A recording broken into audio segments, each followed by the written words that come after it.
find your gaze on the floor. Don't even open eyes all the way yet. Just find and gaze on the floor. And take a few breaths here for yourself.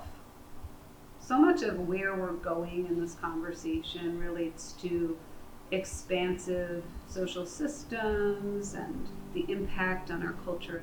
But just for you right now, take a tender moment where you connect with your relationship with your body and your breath and a sense of holding yourself.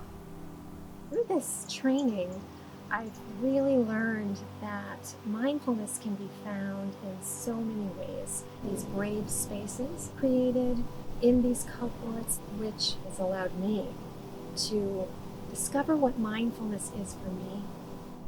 It's part of my daily routine now. It's part of my practice, working on walking in gratitude and living in gratitude, because as I get older, my way of life that I want to carry is that I work and live graciously throughout my life. So that's what I'm working with Copper Beach in the mindfulness program. Coming to a group like MFC and being with cohorts that accept me truly, how I am and for who I am, is liberating.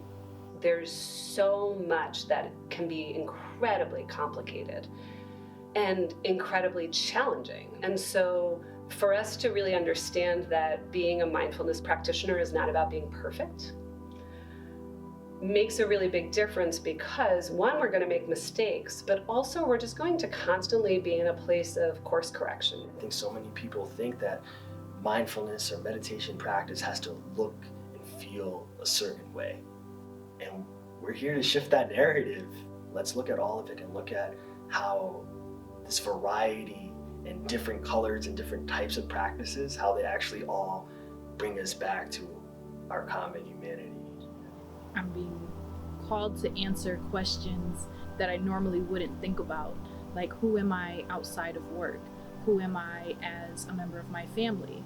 Who am I with my special interests? What do I really like to do versus what did I think I was interested in because of maybe my upbringing or because of what society tells me I should be interested in. So it helps really get to the core of myself authentically, and I'm able to do that with a really supportive group of people who are also going through similar transformations. My experience here has been,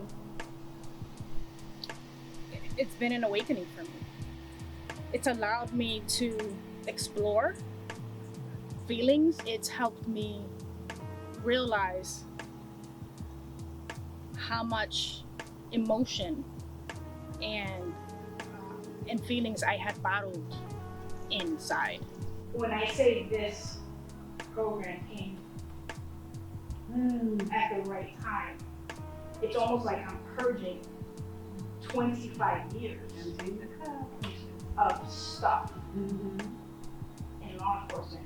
Because that's what I've learned. That's what I've been doing for so many years. Pull back the curtain moment.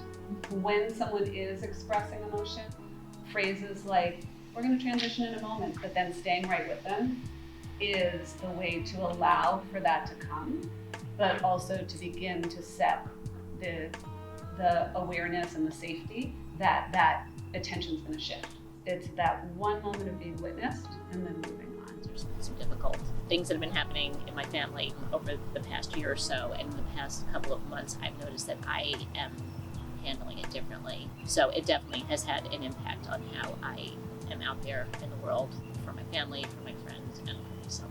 When you're facilitating mindfulness, what you are guiding people towards is awareness about directing attention, and directing attention relates to choice. Attention and awareness. Fact check before you share. This ability to sit with life in a very real and honest way. But it's all rooted in this curious awareness, curious noticing. Mindfulness, like love, is a quality. It's something that we all have. But how do we continue to create that space so all of us can renew and restore? Because that is truly our connecting point. However many notifications you find that you need, to know that it is shaping dopamine hits. If you're not using a tool then the tool is using you. You got it. Following these topics that were introduced in the film about how decisions being made by designers impact our brains, our individual selves, our communities, and then ripple out. One time I was ready to go to bed and I was in my bedroom with my phone scrolling. Yep. I am doing the exact thing I'm telling her not to do. Mm-hmm.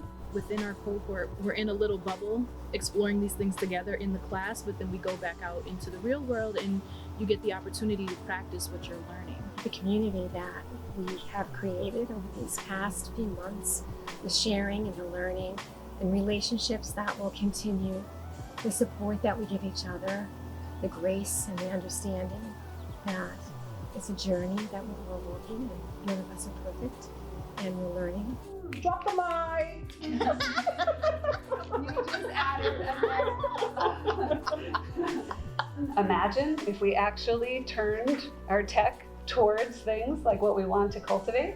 Spreading resources, spreading joy, understanding each other. It propels us forward. And I think that's something that's missing in our society right now is a sense of community and belonging. We're looking in the wrong places for these things when really they lie in each other.